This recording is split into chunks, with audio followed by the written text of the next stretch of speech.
Hello everyone, and welcome to today's English lesson, and I'm thrilled to share with you an intriguing discussion on a hot topic that has sparked debates worldwide. President Donald Trump's proposal for a gold card. This innovative idea suggests selling a special gold card for $5 million as an alternative pathway to citizenship. In today's lesson, we will dive into the news behind this proposal while sharpening our English skills, focusing on vocabulary, grammar, and pronunciation. Imagine a scenario where a single card, valued at $5 million, could serve as a golden ticket to living and working in the United States. This proposal is designed to attract wealthy investors who are looking to secure a future in America by contributing financially and creating opportunities. As we explore this topic, you will learn how descriptive adjectives are used to transform numbers into vivid imagery. For instance, how $5 million acts as an adjective that qualifies the noun gold card. You will also discover the subtle differences between verbs, like float and announce, where float, an idea, suggests a tentative proposal, while announce indicates a firm, decided plan. Furthermore, we'll examine essential grammar, points such as the use of articles with numerical expressions and currency, which can be challenging even for advanced learners. Along with this, we will practice the pronunciation of key words like privileges and launch, ensuring you gain both confidence and clarity in your spoken English. This lesson is not merely about dissecting a news story. It's about understanding how language conveys complex ideas in the realm of politics, finance, and immigration. So sit back, relax, and join me on this exciting journey as we break down a story that blends current affairs with practical English learning. I encourage you to take notes, participate by leaving comments, and most importantly, enjoy the process of learning through real-world examples. Thank you for being here today. Let's get started and unlock new levels of English proficiency together. In this section, we will break down and analyze the headline. Trump floats selling a $5 million gold card as a pathway to citizenship. This headline is crafted to deliver a lot of information in a succinct format, while using specific grammatical structures that can help enhance your English skills. First, notice the phrase $5 million.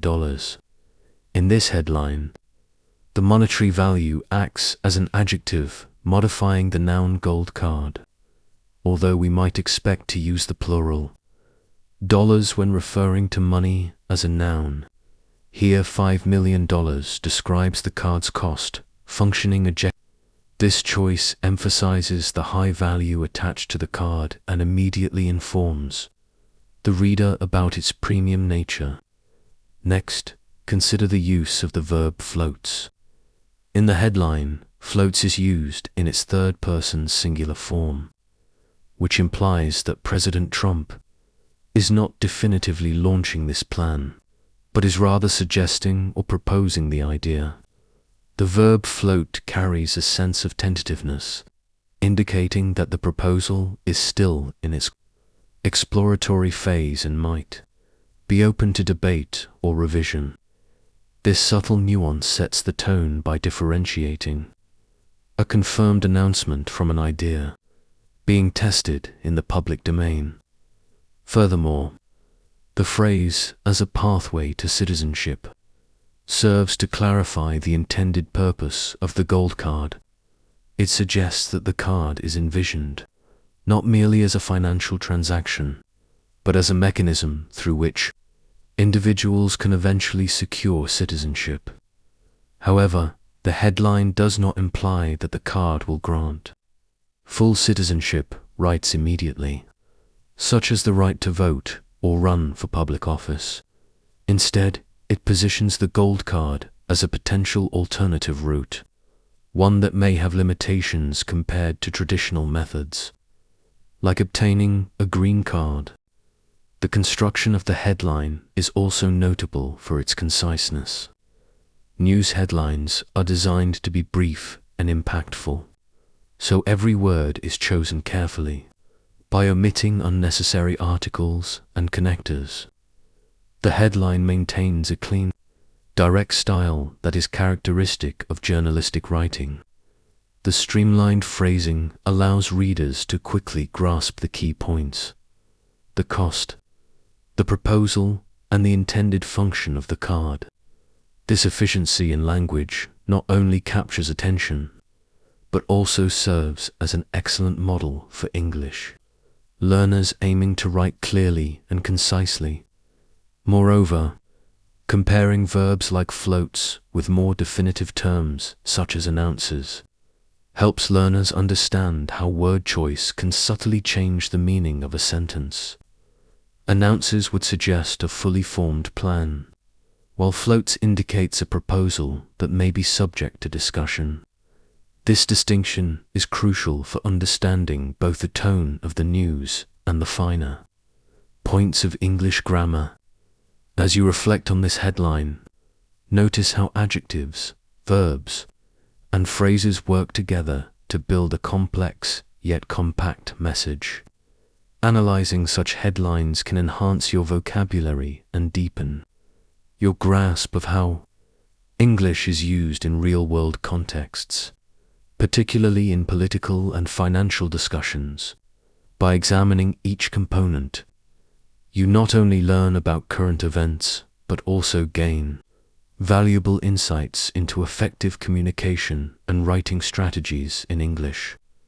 In this segment, we will delve into essential vocabulary that not only enhances your understanding of today's news on Trump's gold card proposal, but also enriches your overall English lexicon. The words and phrases we discuss here are commonly used in financial, political, and immigration contexts, making them particularly useful for grasping complex topics while improving your language skills. Let's begin with the word float. When used in the phrase to float an idea, it means to propose or suggest something in a tentative manner. This verb implies that the idea is being presented for discussion, rather than as a finalized plan.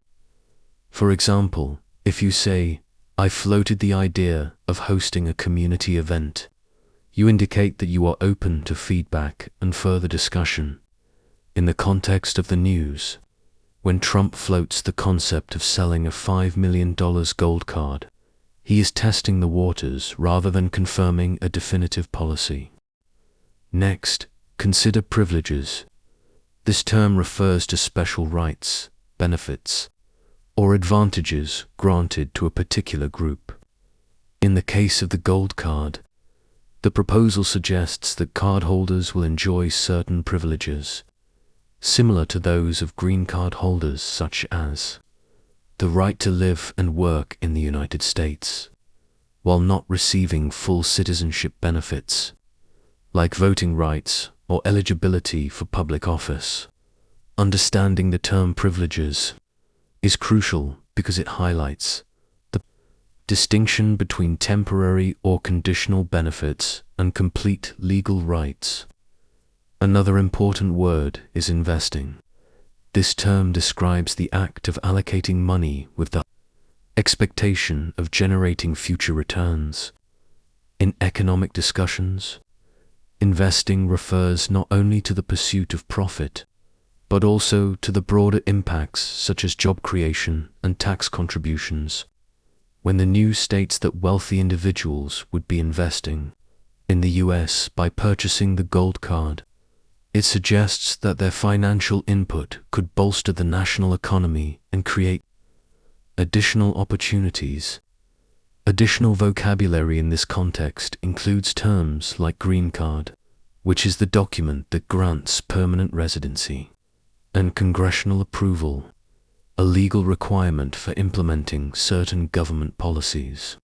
Familiarity with these terms will help you understand the legal and political nuances embedded in the debate over immigration reform and investment-based citizenship proposals. By mastering these key vocabulary words, privileges, investing, green card, and congressional approval, you not only gain insight into today's news, but also build a robust foundation for reading and discussing similar topics. Practice using these words in sentences and conversations, and notice how they enhance your ability to comprehend and articulate complex ideas in English. This vocabulary is essential for anyone looking to communicate more effectively in both academic and professional settings. Enjoy incorporating these terms into your daily language practice and watch your fluency and confidence grow. In English, adjectives are words that describe or modify nouns, adding specific details to help us understand the characteristics, quality, or quantity of the noun. In the context of Trump's gold card proposal, we see adjectives at work in phrases such as Trump's proposed gold card and a $5 million gold card. Notice that in $5 million, the numeral and currency symbol together act as an adjective modifying gold card, telling us exactly how expensive the card is. Even though dollars is a noun on its own, when we place $5 million before the noun gold card, it functions as a descriptive modifier rather than a standalone noun. Let's break this down further. When we say Trump's proposed gold card, the word proposed is an adjective that qualifies gold card, indicating that the card is still an idea and has not yet been finalized. The possessive Trump's also functions as showing ownership or association. Similarly, $5 million tells us the cost of the card. It is important to note that although the numerical value is more than 1, when used as an adjective before a noun, it remains in its singular form. If we were referring to the money by itself as a noun, we might say $5 million, using the plural dollars. However, as a modifier in a $5 million gold card, it remains uninformed. This construction is common in English when describing objects by their attributes. For example, we might say a 3-story building or a 20-page document, where the number and unit provide specific information about the noun. Here, 3 and 20-page function, just like $5 million in our example, clarifying the extent or quality of the noun that follows. Understanding this usage helps in writing clear and concise descriptions. Adjectives in English often precede the noun they modify, and their placement can change the emphasis of a sentence. In headlines, where brevity is essential, adjectives are used efficiently to convey as much information as possible in a few words. For instance, using proposed before gold card immediately tells the reader that this idea is not yet finalized, while $5 million highlights its high value. By paying attention to how adjectives modify nouns, learners can improve their sentence, construction, and descriptive skills in English.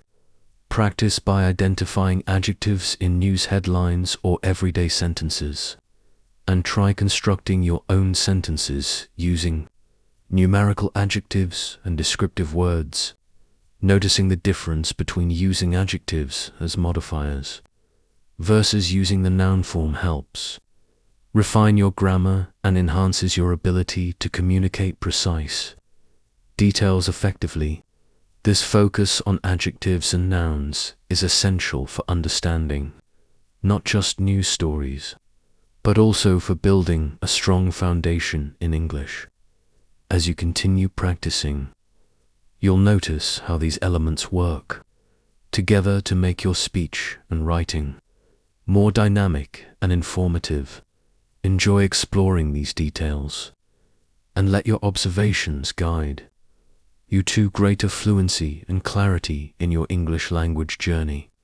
In this section, we will explore the phrase to float an idea and understand its significance in everyday English as well as informal contexts like news reporting.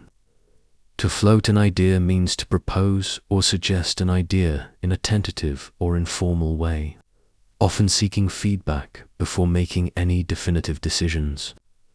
Unlike firmly stating a plan, when you float an idea, you're opening the door to discussion and revisions, much like testing the waters before committing fully.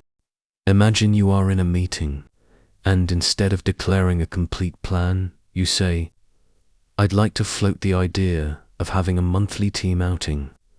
This usage signals that you're suggesting a possibility rather than enforcing a decision. The phrase implies flexibility. It encourages colleagues to share their thoughts, ask questions, and contribute suggestions. In this sense, floating an idea is a collaborative approach that values input and promotes creativity. Consider its use in the context of news headlines. When a headline states that Trump floats selling a $5 million gold card as a pathway to citizenship, the word floats is carefully chosen. It indicates that the proposal is not set in stone but is under consideration. This choice of verb subtly informs the reader that the concept is still in the idea phase, open for debate and discussion, rather than a finalized government policy. In contrast, if the headline used a word like announces, it would imply a definitive, ready-to-implement plan. Hence, float carries with it an element of caution and preliminary exploration. Another important aspect of floating an idea is its informal tone, which can be particularly useful in creative settings. For instance, in a brainstorming session, a manager might say, "Let's float a few ideas for our next project." This use not only invites participation but also reduces the pressure of immediately choosing a perfect solution. It is a way of saying that no idea is too outlandish to consider, fostering an environment where innovative and diverse thoughts can emerge. Moreover, understanding the subtle differences between floating an idea and more assertive phrases like proposing an idea is essential for language learners. While both involve suggesting something, floating an idea tends to be softer and more tentative. It reflects a willingness to modify the suggestion based on the feedback received. This nuance is particularly valuable in professional settings, where collaborative decision-making is key. By mastering the usage of to float an idea, you enhance not only your vocabulary, but also your ability to communicate flexibly and respectfully. Practice incorporating this phrase in your daily conversations, such as "I floated the idea of a weekend outing to my friends," and observe how it invites further discussion and engagement. Ultimately, understanding such idiomatic expressions will help you sound more natural and confident in both informal and formal English contexts. Pronunciation plays a crucial role in mastering a language, and in this section, we will work on several important words. Let's start with the word privileges.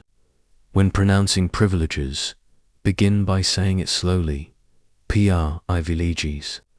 Notice that the primary stress is on the first syllable, pri. Make sure to open your mouth and produce a clear, strong pri sound, while the remaining syllables are pronounced more softly.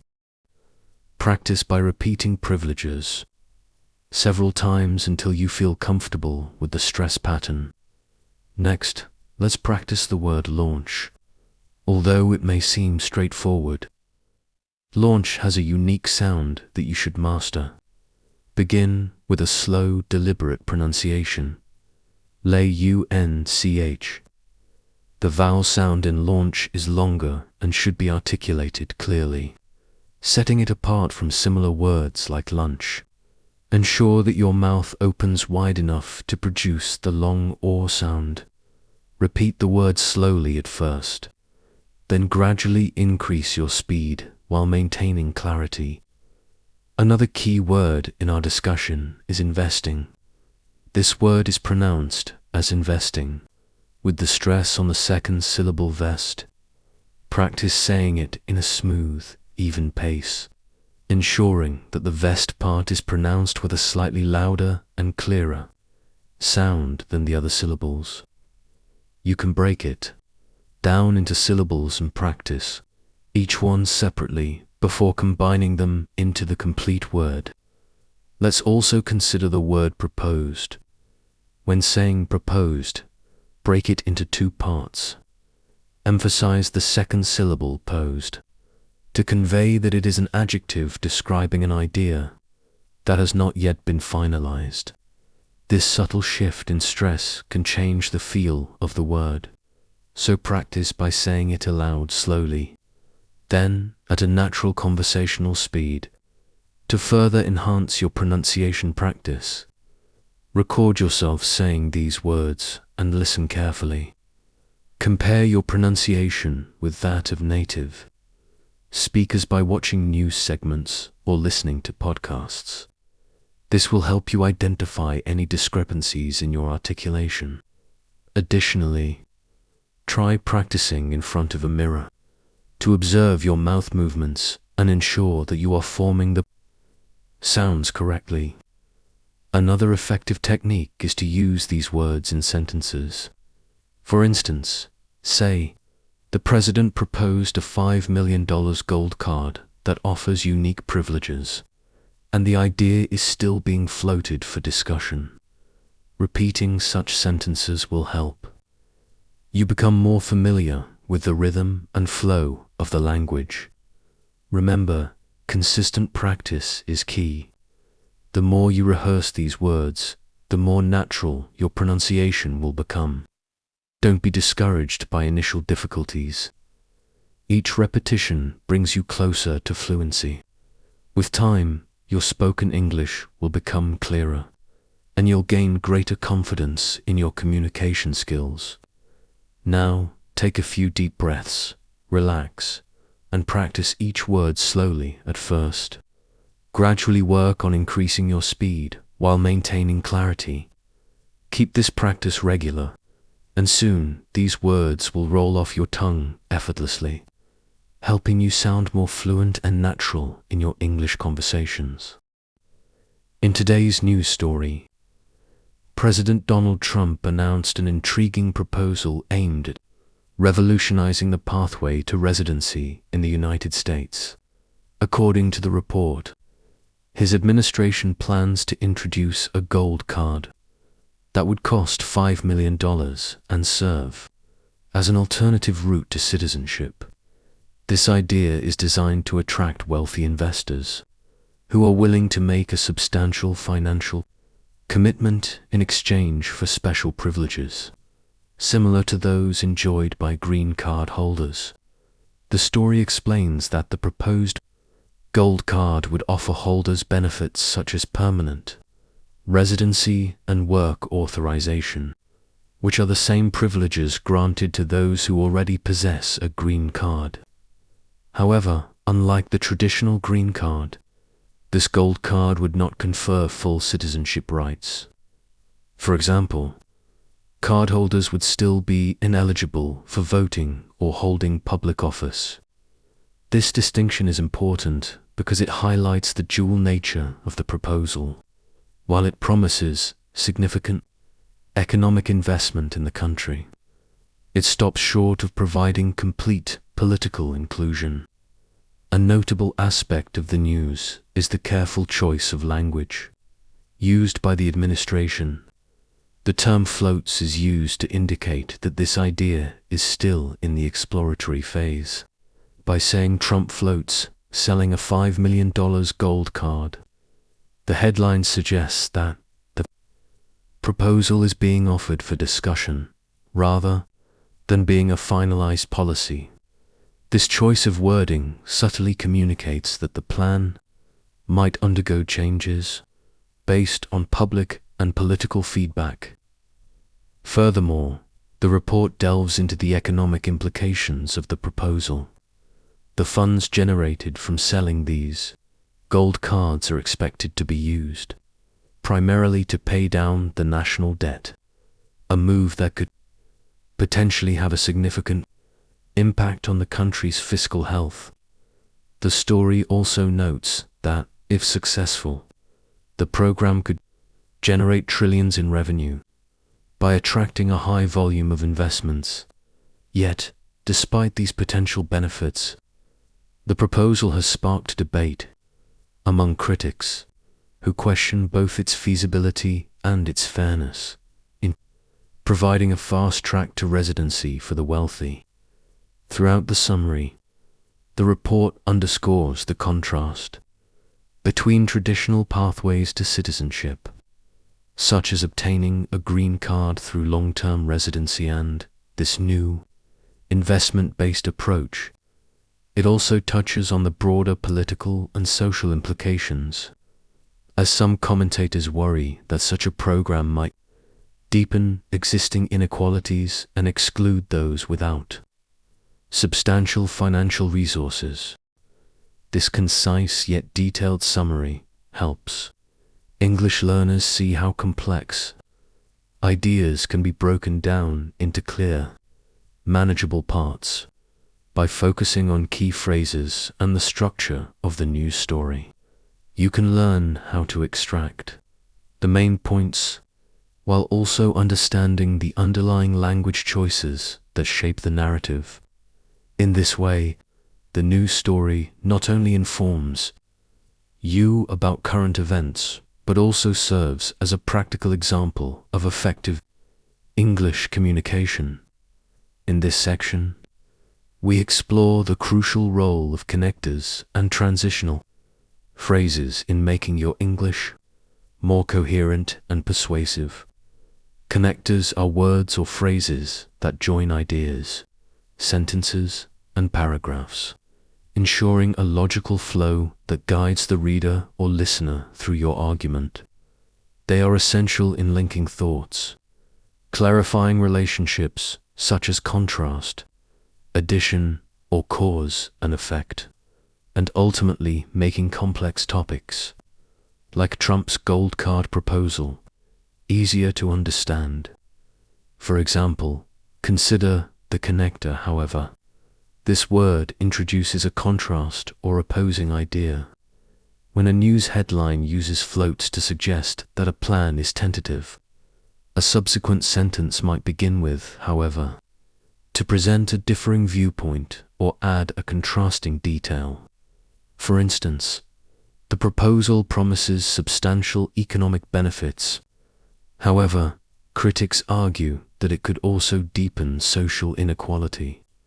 This use of, however, clearly signals a shift from one aspect of the discussion to another, emphasizing that while there are potential upsides, there are also significant concerns. Another effective connector is including. This word is used to specify or give examples that support the main idea. In our discussion, you might encounter a sentence like, "The gold card offers several privileges, including work, authorization, and residency benefits, yet it does not confer full citizenship rights." Here, including serves to introduce specific details that further illustrate the privileges in question. It helps break down the general idea into manageable parts that are easier to understand. Connectors such as moreover, furthermore, and in addition are used when you want to add extra information. For example, you could say, Investing in this program may reduce the national debt. Moreover, it is expected to generate significant revenue for the country. These words signal that additional evidence or related ideas are being provided to reinforce the main argument, making your narrative richer and more persuasive. Using connectors is not only about linking sentences, it's also about structuring your overall narrative. In a news report or an academic discussion, clear transitions help the audience follow your reasoning. By using phrases like, for example, on the other hand, or as a result, you create a roadmap that guides the reader from one idea to the next. This approach makes your argument more accessible and ensures that even complex subjects, such as immigration policy and investment-based citizenship proposals, are communicated clearly. In summary, mastering connectors and transitions enhances your ability to present ideas in an organized, logical manner. Practice integrating these words into your writing and speaking, and you will notice a significant improvement in how effectively you communicate complex information. With regular practice, your narratives will become more fluent, engaging, and easier for your audience to follow. In this segment, we explore the cultural context of investor visas and compare Trump's Gold Card proposal with existing programs like the EB-5 visa. Investor visas are not unique to the United States. More than 100 countries offer similar pathways that allow wealthy individuals to secure residency or citizenship through significant financial investments. This global trend reflects how economic contributions are valued as a means to boost national growth, create jobs, and stimulate local markets. Specifically, the EB-5 program in the US requires a substantial investment, traditionally around $1 million or $500,000, in targeted areas and mandates that the investment generates at least 10 full-time jobs for American workers. The program is designed to attract capital that can spur business development and economic revitalization. In contrast, Trump's proposed Gold Card is set at a much higher price point of $5 million. While both initiatives target affluent investors, the Gold Card is presented as a shortcut to residency, without necessarily offering full citizenship rights, such as the right to vote or run for public office. This creates an interesting dynamic, where economic contributions lead to a form of permanent residency that stops short of complete political integration. The cultural implications of these programs are significant. On one hand, investor visas are seen as a pragmatic solution to infuse the economy with foreign capital. They are often welcomed by those who believe that such investments can lead to job creation and overall economic prosperity. On the other hand, critics argue that linking residency or citizenship to wealth creates an uneven playing field. It may favor the wealthy over hard-working individuals who lack the means to make such investments, thereby deepening socioeconomic inequalities. Moreover, when comparing Trump's Gold Card to the EB-5 program, we see different rhetorical strategies at play. The Gold Card is framed as a bold, innovative solution using language like floats to suggest that the idea is still open to discussion and adjustment. In contrast, the EB-5 program is an established mechanism with clear, albeit strict, criteria that have been in place for years. This distinction in language not only reflects the novelty of the Gold Card proposal, but also highlights the uncertainty and controversy that often accompany new immigration initiatives. Understanding these cultural and policy differences is essential for English learners. It allows you to grasp how vocabulary and phrasing in news articles can indicate the underlying attitudes toward economic policy and social equity. By comparing different investor visa programs, you learn to identify key factors such as investment amounts, job creation requirements, and the spectrum of rights offered from temporary residency to full citizenship. These insights not only enhance your language skills, but also deepen your understanding of how economic policies can shape national identity and global competitiveness. As you continue to study and discuss these topics, consider how investor visa programs are portrayed differently across various media sources. Reflect on the ways in which language influences public opinion and policy debates. This comparison provides a practical example of how cultural context and careful word choice work together in the realm of international business and immigration, enriching both your vocabulary and your critical thinking skills in English. As we come to the end of today's lesson, let's take a moment to review the key insights we've uncovered about Trump's gold card proposal and its broader implications. We started by examining the headline, "Trump floats selling a $5 million gold card as a pathway to citizenship," learning how every word, from the monetary figure used as an adjective to the tentative verb, floats, plays a critical role in shaping the message. We explored essential vocabulary, clarified important grammar points, and practiced pronunciation to help you not only understand the news, but also master the language used in such discussions. Throughout this lesson, we delved into the nuances of English expressions, such as to float an idea, and discovered how subtle differences in word choice can completely alter the tone of a statement.